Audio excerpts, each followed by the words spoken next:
All right. Hi, everyone. I'm Catherine Harrigus, Communications Coordinator for the Tennessee Bar Association, and I am back again this week with Berkeley Schwartz, our Director of Government Affairs and Public Policy, and we have moved this week to the studio, so we have the best lighting ever.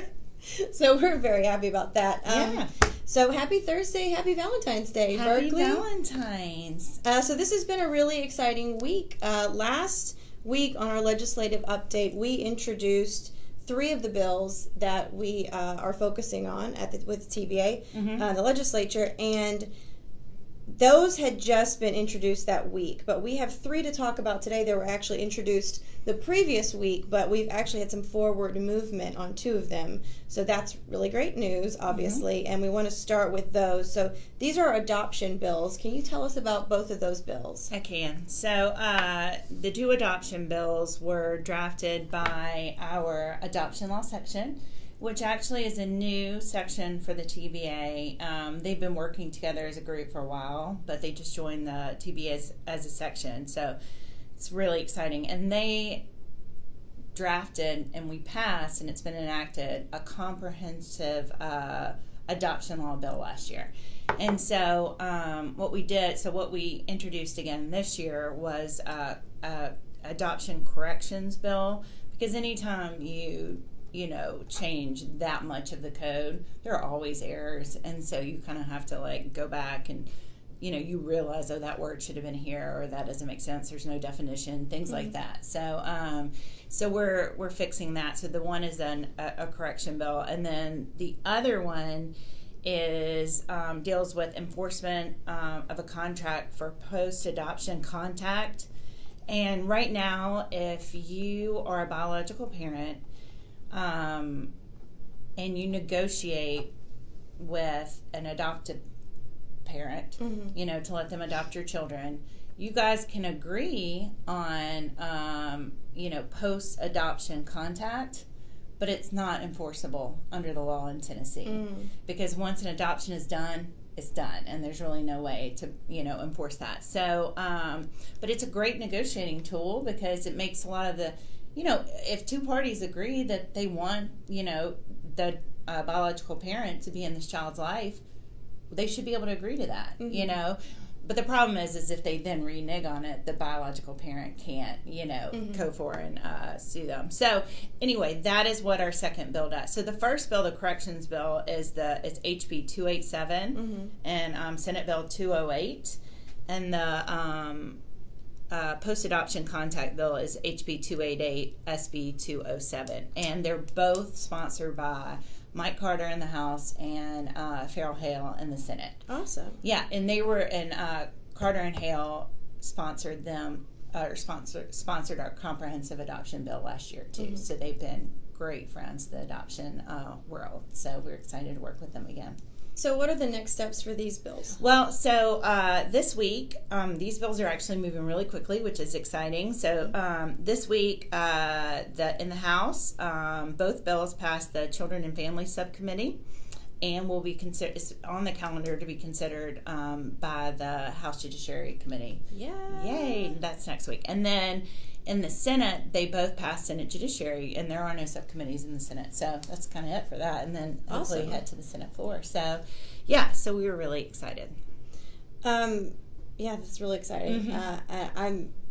This is one of the first times I've been able to follow Berkeley along as the bills become a law. So I'm going to be very excited if and when these get through.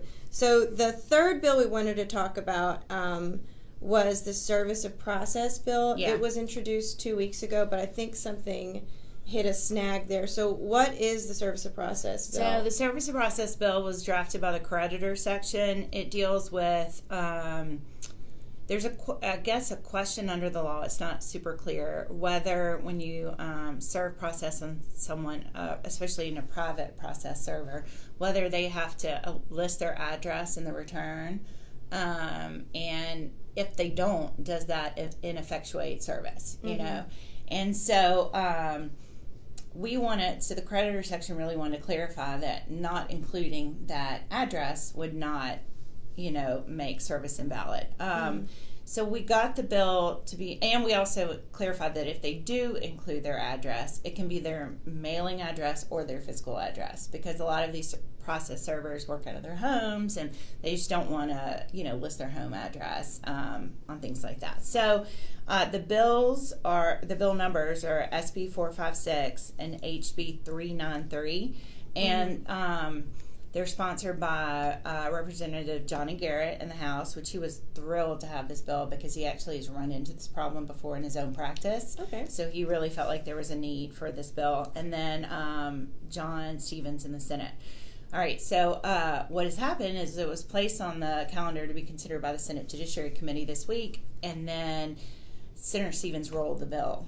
Okay, so for those of us who might not be familiar with the terminology, what does it mean when a bill is rolled? It means that they're saying, they're asking, we need more time on this bill. So I don't want the committee to have to consider, to take it up until we're ready. So they'll say, can you roll it 2 weeks, or can you just roll it to the future? And so the chairman just makes a note. And you can't do that very often. I think I should know this, but usually there's a limit in each committee on how many times you can roll bills. Mm-hmm. So the next time they bring your bill up, you kind of have to be ready.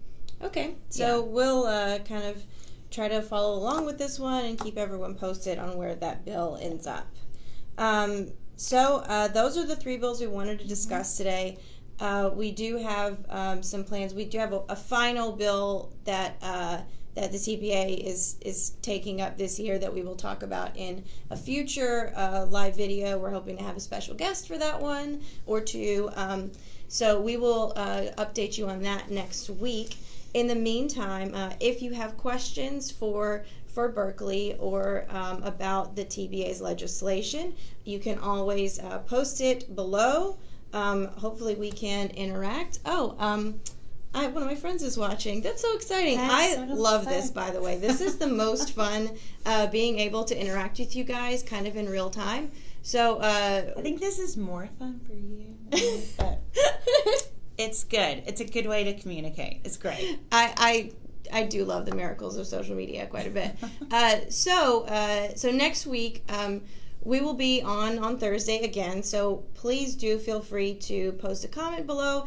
You can also comment on either of the legislative updates we've done so far if you want us to address a question in our legislative update next week. And then, as always, stay tuned.